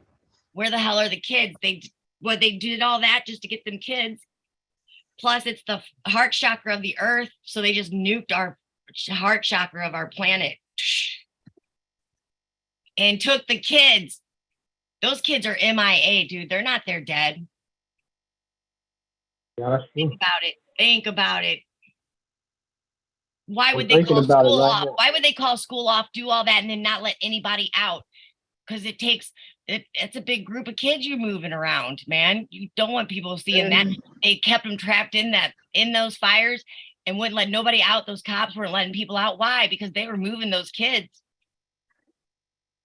I'm telling you what, I'm not stupid. I see what they're doing. Yeah. Just gotta see it. That's crazy. Think about it, motherfuckers. That's what I'm saying. Like, this war is bigger than people know. Like, it's because that's exactly right. You dig because like trafficking shit, it's never on the mainstream news, never on the mainstream TV that I see it. But I look them up, the articles, and I find it day. Yeah, no, we would know those people, man. They're not showing people. No, Why aren't they showing people? We would know them people. It would be us. If it was happening, we would be a part of it. Period. So we really do need to do something, because this is way bigger and deeper and horrible than people know. Way deeper. Just think about what just happened in Maui, man. Well, that's what I waited So for. what did y'all men go for tonight then? I don't know. Because I could probably finish this video up. Yeah, was it a video? Y'all gonna shoot me the video to my phone? I can shoot to you. Yeah, it's for the grand jury that we're working on. Okay. For the grand jury. Like you should come be a part of that. That stuff, it's pretty cool. Because we're trying to grow it. It needs to be big, because the only way it's going to work is if we have the people, because it's the people witnessing for the people. It's you can just call me. Right, just call me. Let me know what's going on after the show, and I could come and stand and do something. Because all I gotta do is check on a friend in Atlanta. She got hurt, and then I have to go to Tennessee, check my mail. I'm free. I just gotta send more letters, check my mail. I don't have nothing to do besides send in letters to get my parents' license paid. What is there for me to do? Advocate. I'm more I put myself around people who are fighting and protecting and help kids. That's what I'm trying to do. I can end up in St. Louis. I can end up in Alabama. I can end up in New Orleans. I can end up in Portland, Oregon. I can end up in California. I can end up in Vegas. I got that window. One thing I do is just check my mail. Until they say, hey, come and get your kids, I have free time. So if y'all doing something positive to help me out, let's say we all can help each other out, or we trying to do a boycott, a sit-in, sit out, whatever, a big picnic to represent ourselves, to see what's going on. Put me on it. It's just that every 18th, I'm at Minnesota, and then I see Pastor Duncan every time I go down there to Tennessee, Chattanooga. Duncan, Ted News and Radio. You ever heard of that? Mm-hmm. Okay, he's a pastor and he plays country music, and I go on there live, and he put me on the air where I talk about my case, talk about what I did here in Washington D.C. or wherever I've been at speaking at. So if you know about the Telly's host, she goes to Minnesota, going in office every month on the 18th, talking in front of the government on the 18th. On the 18th? We got every 18th, every month on the 18th in Minnesota, we talk at the government building. It's open to us. Even on Saturday, it's open. That's cool. Crazy, huh? Yeah. That's crazy. It's supposed to be closed. They ain't gonna open the building for us on no Saturday in Washington D.C. or place where I did. Unless you're in jail. That's crazy. That how much pull she got. They have it open on the 18th, even if it's a weekend. That's crazy. So, do you sell your shirt when you're going around advocating and stuff? Do you have like shirts you sell? Right. That I make that shirt. I make my own shirts. But do you sell them like people buy them? Yeah, I do sell them. I got Josephine Baker shirts. I got Ella Josephine Baker shirts. I got South Carolina Baker shirts. I got where me and the kids on it, bar with the mom. They on my Facebook. If you ever get on Facebook, Larry C. Baker Facebook. I got my $2 in my hand. I got a Yankee hat on. My daughter's sitting on top of my neck, Egypt. And I got and it shows me talking politics all the time.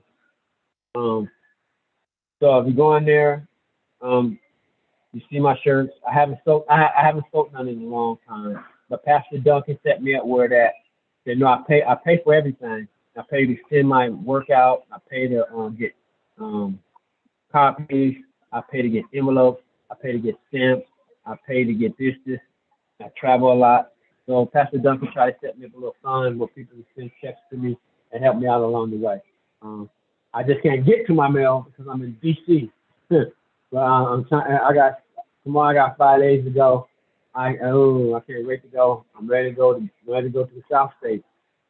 I'm in Washington State. I haven't been in St. Louis since Peaches. That's part of my family, Peaches. So I got family there. The Bakers are up there. I just can't wait to get back home up there. Then they got the farmer market up there with the Upper South CPS. So I'm a real travel man, ladies. But So I haven't met the right go team. would you go to cities where people are, would you go to cities for people that are like in the middle of a court battle, like they need people in the courtroom? That's another thing that we need to start doing is getting, if there was 100 people, 50 people standing deep in the courthouse, Yeah.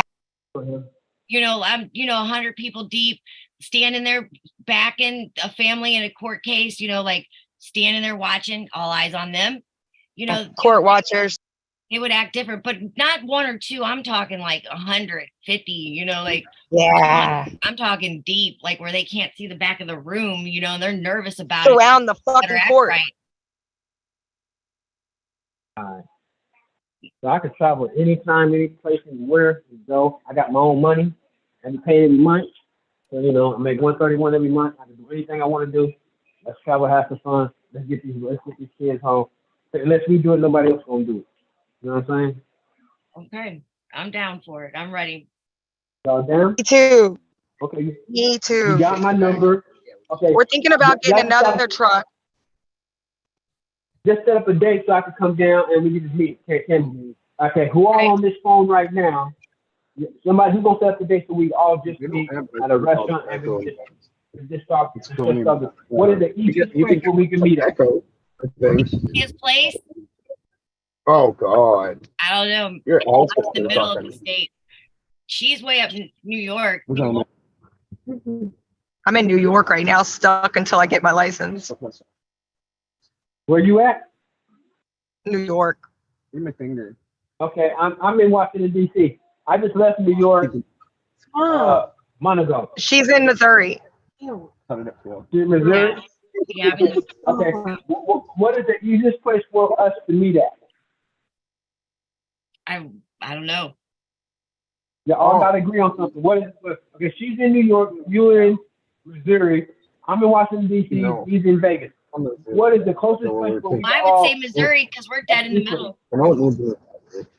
It's probably going to take me a month to get my license. Take a month because I got to wait for a marriage license in the mail.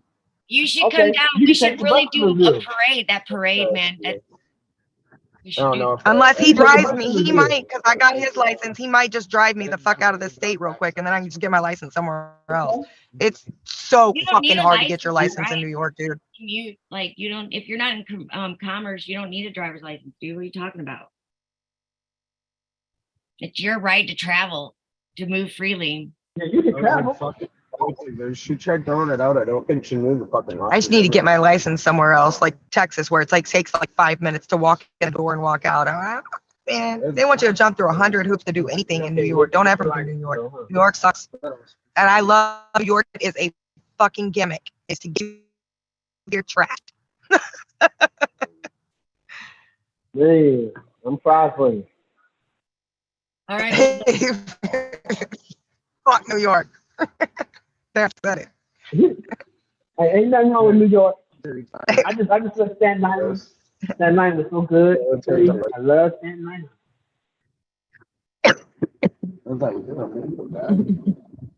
Well, thanks for coming on. I haven't talked it yet. Yeah. Been on here for a while Nice to now. meet you. I'll give you a call. We'll hook up. We'll do something. You can come check out this grand jury stuff we're working on. Yeah. And then maybe you can come on Sacred Lovisa sometime, our podcast, because Jessica and I have a separate podcast. This thing, Yeah. not all the way. Doesn't pull out all the way, but it like pops out. Did you pop it out? Yeah, we haven't done a podcast in a while on Sacred Lovisa.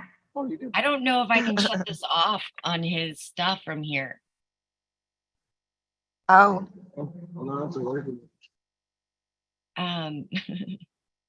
I think he made me host. I'm not sure.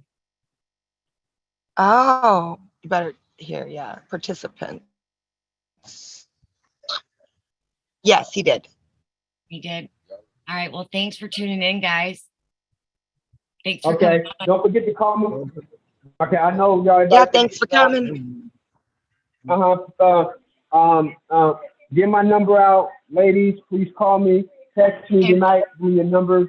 I give you my number. We keep in contact. We got to come together today to come up with a common denominator so we can get this plan going. Put up a boycott, do marches, do something. We could travel. We could get a big rental car. We get a love bug and hit all 51 states. So I'm boycotting. My truck already says "We the People" on the back of it. I said I'm ready for that. My truck already says "We the People" on the back of it. Okay, so all we gotta do is get people together, and we can make this movement officially. And we just gotta come up with shirts now. You remember the grassroots and freedom riders? I could get freedom riders, grassroots. I could get Italians, Sicilians. I could get some Irish. I could get some Mexicans. I get some blacks, and we can make this happen. And we could really set a tone for this for our children. All right. So sounds great. So let's do it. I'm ready. I don't got y'all numbers. Y'all got my numbers. I got Give me your y'all number. Yep. Okay. Pass it on to her. It's all right to pass it on. It's all right to pass it on. You got my permission. Okay. All right. Okay. And let's do this. You get in your car. I'm stuck in here until the 29th. I just gotta go Atlanta, check on a friend who got hurt in the motel room and see if she okay. I'm trying to put her back together again. And to say, I'll tell you the story when we hook up, but I want to do it online, open mic. And I just got to check my mail in Tennessee and do a show for Pastor Duncan and do a show on the 18th in Minnesota. But I have all those windows when I ain't doing nothing. Where we could be doing something and y'all can tie up my whole window besides the 18th. I made an obligation on the 18th. And Pastor Duncan is, whenever I get done with all my stuff, I'll go down here and tell him, hey, Pastor Duncan, this is what I've been doing. Stuff like that, and fill him in and put me on the show. So yeah, let's just do this, ladies. Let's just do this. Let's really do this and put this together. Yeah. So So don't let nothing. Okay, we know what just everybody ain't got out to on do. the road saving kids. Kids aren't getting saved. So don't let say I got to get my license on the month. If you got to drive me back to take your test on the month to get your license, we're all gonna be out in the parking lot. Hey, I got it, y'all. All 90 of us in the parking lot waiting for the pass test.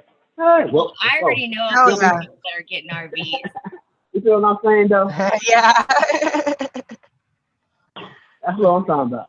And jacuzzi. Then down the highway, doing some protesting for children, standing parents' rights, and protecting parents' rights, and getting this stuff out the way. Is he doing something? That's what we do.